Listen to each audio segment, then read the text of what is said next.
Hi everyone, hope you're doing fine. I'm going to read you Scruffy, a wolf finds his place in the pack by Jim Bradenberg. So let's begin. Scruffy, a young white Arctic wolf, lives in a far frozen place called Ellesmere Island.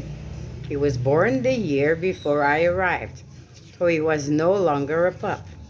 But he wasn't an adult member of his pack yet.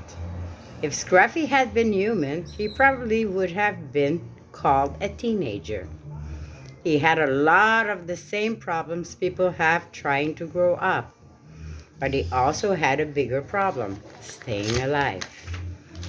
Ellesmere Island is not far from the North Pole, so it is very cold, down to 70 degrees below zero in the winter. As if the cold isn't enough, Ellesmere also has fierce, biting winds, and it's as dry as a desert. The earth is frozen solid 1,000 feet below the surface. In the den where Scruffy and all the other pups were born, the back walls all covered with ice. There are snowfields that never melt, even during the summer. And icebergs loom nearby like white, watchful giants. I arrived on Ellesmere Island during a cold, wintry spring, and I stayed through the summer.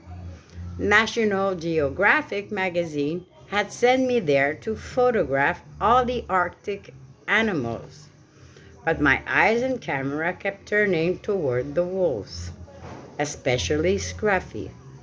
A wolf pack is very much like a human family. In fact, many scientists believe that no other animal family acts more like humans than a wolf pack. Wolves mate for life, and the pack is usually made up of brothers, sisters, aunts, and uncles. Together, this family shares the duties of hunting, watching for danger, and raising the young. Most young wolves strike out on their own after a year to find mates and form their own packs. It's a mystery why Scruffy stayed with this pack instead of leaving his parents. He may have been the strongest pup and driven off the others. Or he may have been the weakest one, who was not seen as a threat. Whatever the reason, he stayed as was protected by the pact. Since my camp was near the wolf den, it wasn't long before I got to know the members of this family of wolves. Slight differences in the way each of them looked and acted helped me to tell apart better each day. Some appeared to be stronger and bolder than the others. These dominant wolves were better hunters and seemed to be the most important members of the pack.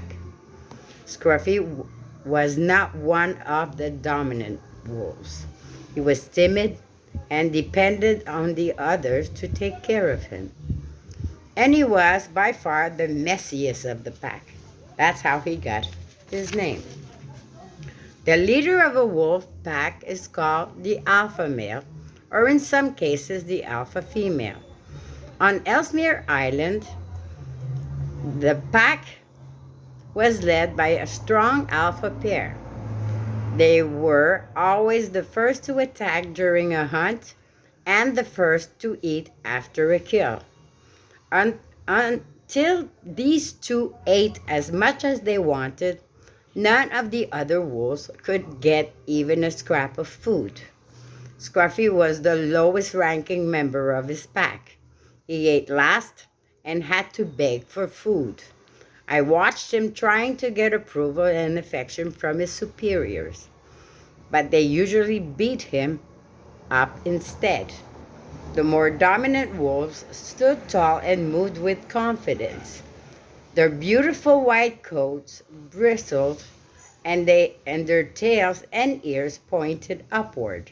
Scruffy and the other low-ranking wolves moved in a way that said, "Please don't hurt me."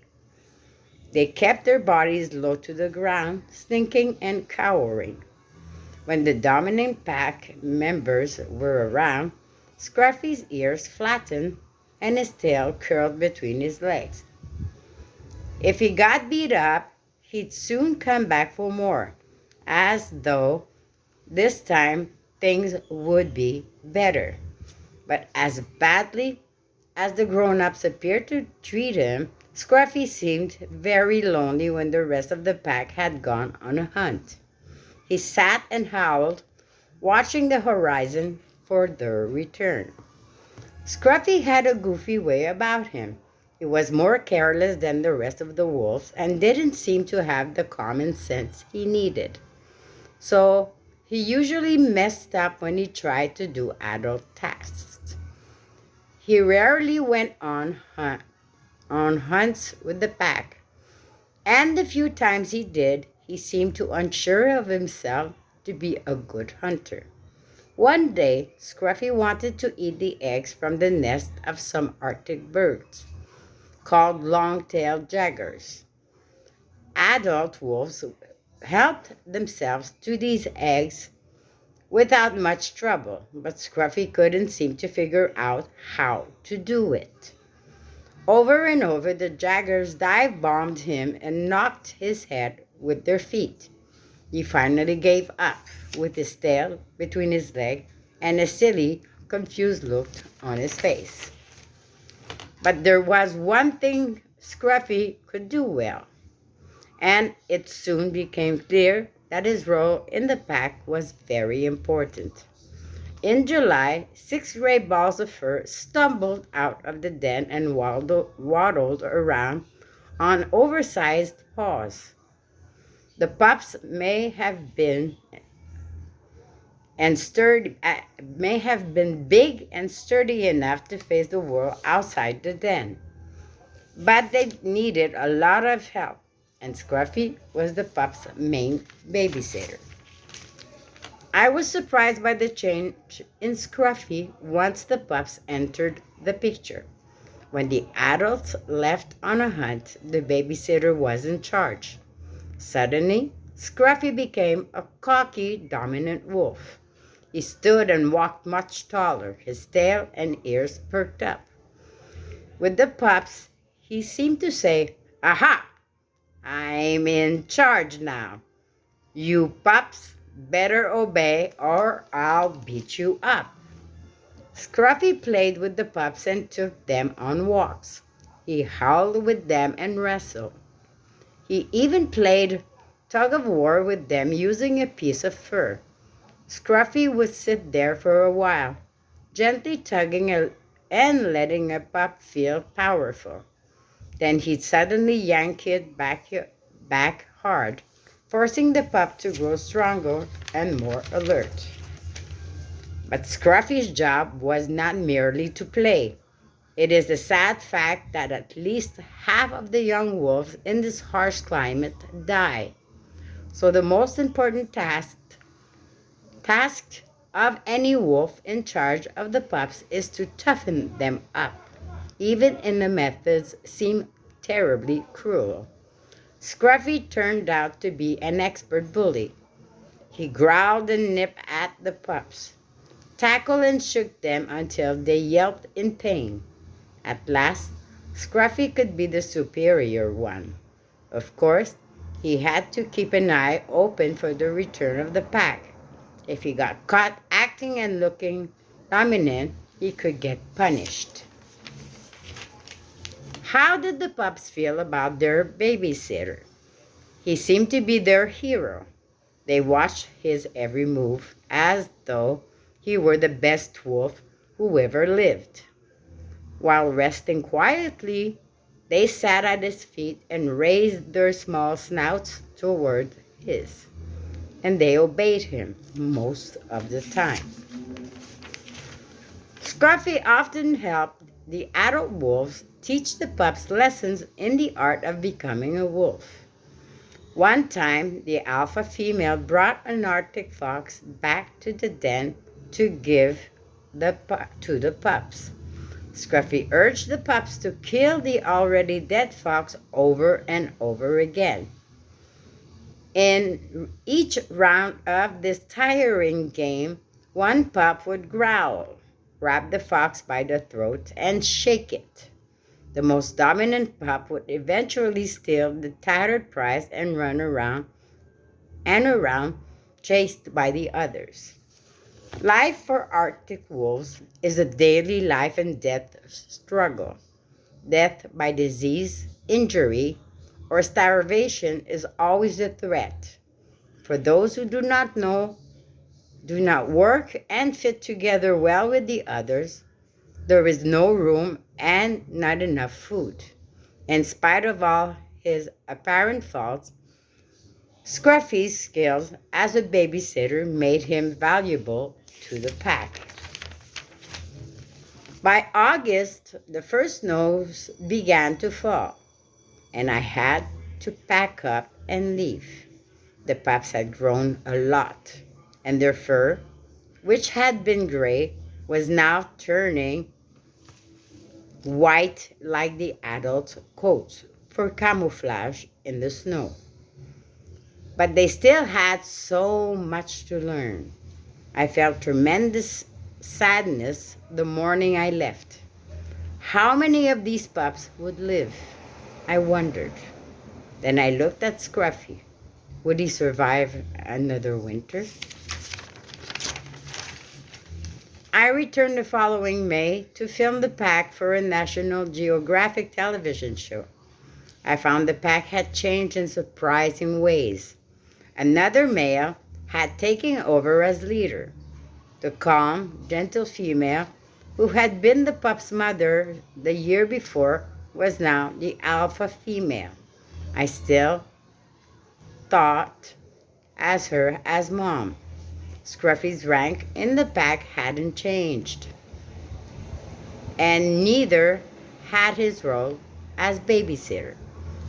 He was hovering by mom and seemed eager to begin caring for her new litter. When he poked his head inside the den, he was greeted with a chorus of puppy growls.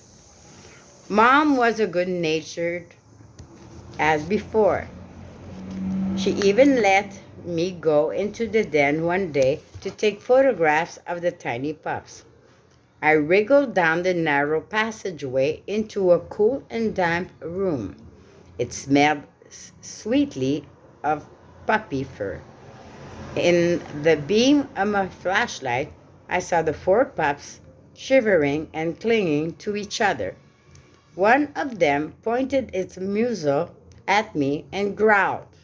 At 3 weeks old, it was already showing signs of dominance. Maybe he would be an alpha someday. I wondered if there might be another Scruffy in that litter too.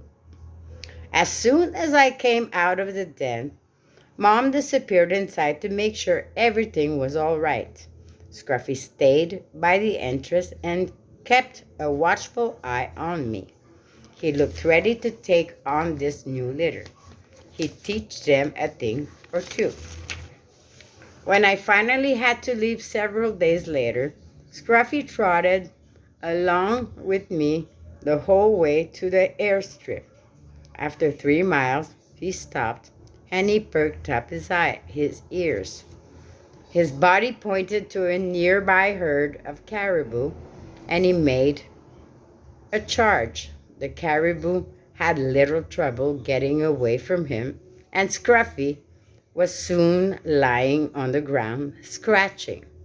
But he looked at me in that goofy way of his, as if to say, "What do you think of me now?" And this is the end. So I hope you like this story. We're going to talk about it in class. Okay, so see you soon. Bye.